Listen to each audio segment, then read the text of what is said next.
Hello student and welcome to this video. Today's topic is classification of phylum Porifera. phylum Porifera का आज हम इस video के माध्यम से क्लासिफिकेशन देखेंगे, वर्गीकरण देखेंगे। What is Porifera? Porifera क्या होते हैं?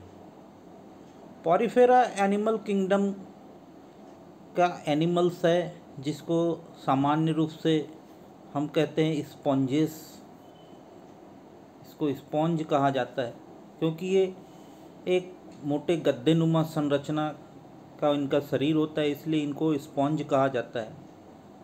और इनका नाम जो है लैटिन भाषा से बना हुआ है क्योंकि इनमें बहुत सारे पोर्स पाए जाते हैं, पोरस एनिमल होते हैं, इसलिए इनको कहा जाता है पोर बियरर। इसलिए इनको पोरिफेरा नामकरण दिया गया है। और ये माना जाता है कि ये जो एनिमल्स हैं ये सिंपलेस्ट एनिमल है, अर्थ के साधारण एनिमल है, फर्स्ट मल्टीसेलुलर एनिमल्स हैं। और इनमें जो डेवलप्ड टिश्यूज़ हैं, मसल्स हैं, नर्व्स हैं, इंटरनल ऑर्गन्स हैं, ये इसमें नहीं पाए जाते। तो ये पोरिफेरा के कुछ कैरेक्टर्स थे, इम्पोर्टेंट कैरेक्टर्स थे। नेक्स्ट पार्ट में लेते हैं डेफिनेशन ऑफ पोरिफेरा। पोरिफेरा की परिभाषा। The Porifera may be characterized as a sedentary, aquatic, mostly marine, solitary or colonial, radially symmetrical or asymmetrical multicellular organisms without definite organ system, mouth and nervous tissues, with a pores, canal and chambers through which a water current flows। इसका क्या मतलब होता है?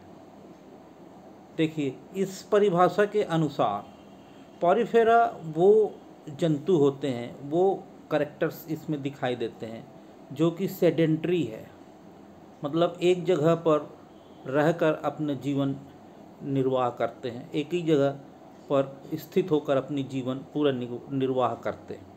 दूसरा होता है aquatic, मतलब जल में पाए जाने, एक्वेटिक मतलब जल में पाए जाने वाले, और वो भी मोस्टली किसमें, मेराइन वाटर में। मेराइन वाटर मतलब समुद्री जल में पाए जाने वाले जंतु होते हैं। सॉलिटरी और कॉलोनियल, सॉलिटरी मतलब एकल रूप से रहेंगे, या कॉलोनियल मतलब झुंड बनाकर रहने वाले। दूसरा फिर नेक्स्ट क्या करेक्टर आ रहा है कि radially symmetrical or asymmetrical, body जो होती है रेडियली सिमेट्री होगी या फिर बिना सिमेट्री वाली होगी।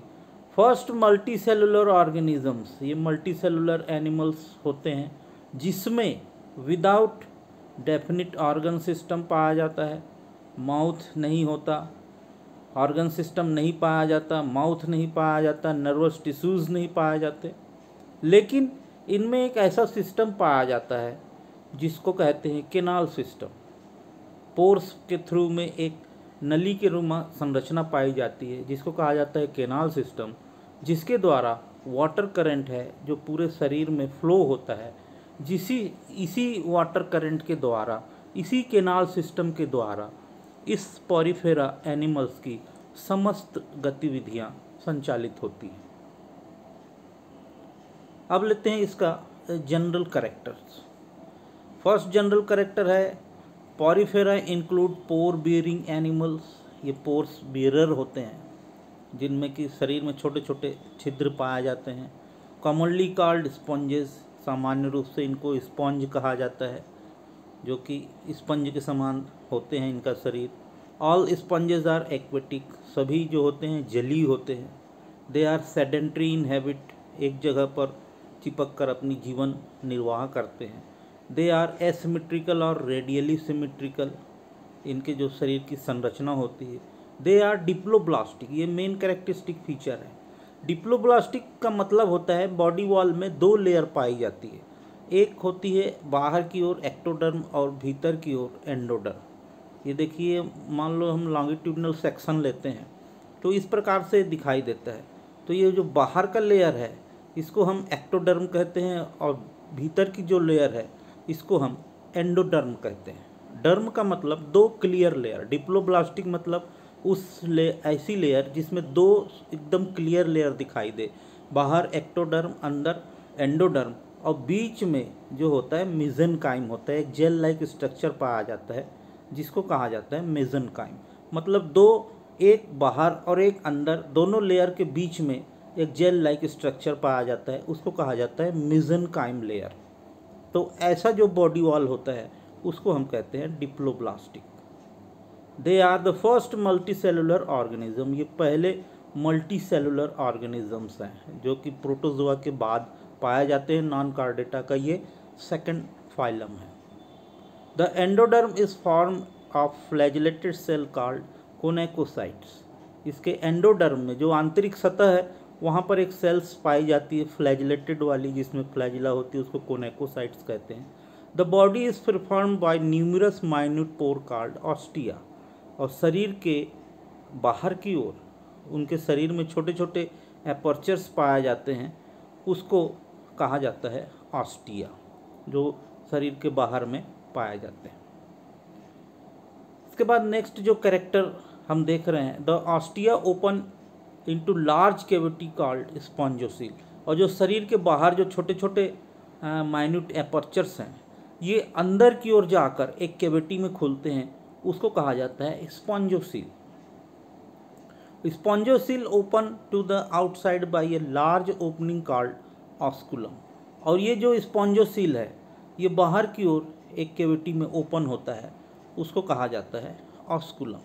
जैसे आप समझने के लिए हम एक बॉडी बनाते हैं, यहाँ पर जो ओपनिंग है ये ऑस्टिया कहलाती है, और अंदर की ओर स्पॉन्जोसील ये गुहा है, और ये बाहर की ओर जो खुल रहा है इसको कहते हैं osculum.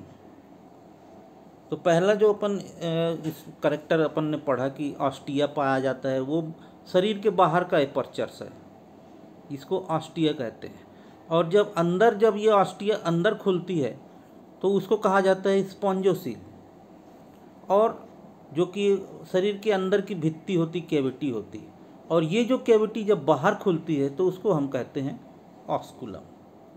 Endoskeleton is the form of calcareous spicules. जो इसका एंडोस्केलेटन बना होता है कैलकेरियस स्पिक्यूल्स का बना होता है। Excretion and respiration occurs diffusion. उत्सर्जन और श्वसन जो होता है डिफ्यूजन के द्वारा होता है, शरीर की सतह से डिफ्यूज होकर होता है। They have greater power of regeneration के ग्रेटर पावर्स इसमें पाए जाते हैं। रिप्रोडक्शन जो होते हैं एसेक्सुअल्स और सेक्सुअल दोनों मेथड से होता है, अलैंगिक और लैंगिक प्रजनन से होता है। जो अलैंगिक प्रजनन होता है एसेक्सुअल रिप्रोडक्शन, ये होता है बडिंग्स के द्वारा। और डेवलपमेंट डायरेक्ट भी होता है, इनडायरेक्ट भी होता है। यदि इनडायरेक्ट डेवलपमेंट होता है तो इसमें कॉमन लार्वल फॉर्म होते हैं, एम्फीब्लास्टुला और पैरेन्काइमुला। तो ये इसके कैरेक्टर्स थे।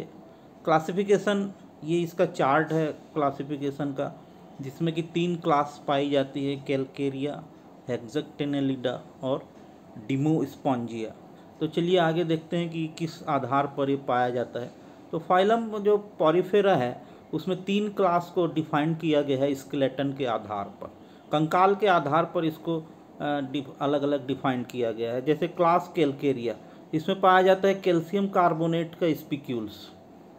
तो ऐसे एनिमल्स जिसमें स्केलेटन के स्पिक्यूल कैल्शियम कार्बोनेट्स के पाए जाते हैं उनको क्लास कैलकेरिया में रखा गया है। दूसरे जो है डिमोस्पॉन्जिया, जिसमें स्केलेटन जो है डिस्क शेप पाया जाता है। स्केलेटन जो है ऐसे डिस्क के आकार का होता है, इसलिए उसको डिमोस्पॉन्जिया रखा गया है। और क्लास तीसरी जो है हेक्सेक्टेनेलिडा, इसमें सिलिकन स्पिक्यूल्स पाया जाता है, लेकिन 6 रेड सिलिकन स्क्यूल्स पाए जाते हैं।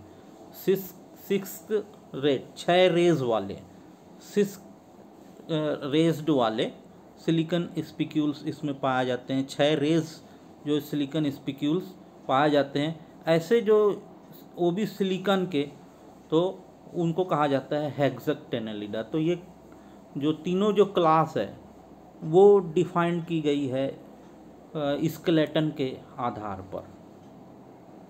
तो ये क्लास 3 हैं। पहली कैलकेरिया जिसमें 2 ऑर्डर्स हैं, पहला ऑर्डर, दूसरा ऑर्डर। फिर क्लास तीसरी हेक्सेक्टेनेलिडा, इसमें भी 2 ऑर्डर है, ये पहला आर्डर, दूसरा आर्डर। और क्लास जो डिमोस्पोंजिया है इसमें 3 सब क्लास पाई जाती है। तो ये पहली सब क्लास है, उसके बाद ये दूसरी सब क्लास है। तो पहली जो सब क्लास है उसमें 3 ऑर्डर्स पाए जाते हैं, ये मिक्सोस्पोंजिया, कैरेनोसा, कैरियोस्टीडिया। और उसके बाद जो सब क्लास तीसरी जो है मोनोऑक्सांडिया, इसमें ये ऑर्डर है, 4 ऑर्डर्स पाए जाते हैं, first, second order, third order, fourth order. और ये तीसरी जो सब क्लास है ये है कीरेटोसा। स्पिक्यूल्स इसमें एब्सेंट होता है, बॉडी का कलर डार्क होता है, एग्जाम्पल है यू स्पॉन्जिया। तो इस प्रकार आज हमने फाइलम पॉरीफेरा के क्लासिफिकेशन का अध्ययन किया। Thanks for watching. Thank you.